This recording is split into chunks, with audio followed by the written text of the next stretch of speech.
ముద్రగడ సంతాప సభలో బొండా ఉమ తన పక్కన కూర్చోవడం చంద్రబాబుకు నచ్చలేదన్నారు అంబటి రాంబాబు.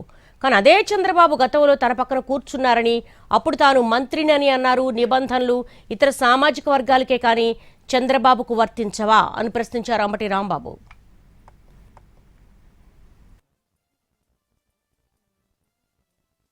ఏదో ముద్రగడ పద్మనాభం గారి సంతాప సభలో పక్కపక్కన కూర్చున్నాం. అది మన రాష్ట్ర ముఖ్యమంత్రి చంద్రబాబు నాయుడు గారికి అది కడుపులో కాలింది. ఆ బోండామని పిలిచి మాట్లాడుకున్నారు, వాళ్ళు అడ్జస్ట్ అయ్యారు. అందువల్ల చంద్రబాబు నాయుడు గారు మాత్రం ఎవరితో అయినా కలవచ్చు, ఎవరి పక్కనైనా కూర్చోవచ్చు, కానీ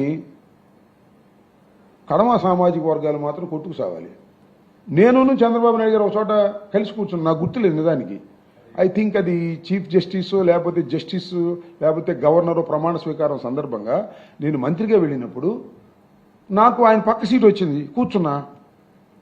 మరి లేచి వెళ్ళిపోలేదే, తనకేం న్యాయం వర్తించదు, ఇది మాకే వర్తిస్తుంది. సాయిరెడ్డి పక్కన కూర్చున్నాడు, అది వర్తించదు. ఏదో ముద్రగడ పద్మనాభం గారి సంతాప సభలో పక్కపక్కన కూర్చున్నాం. అది మన రాష్ట్ర ముఖ్యమంత్రి చంద్రబాబు నాయుడు గారికి అది కడుపులో కాలింది. ఆ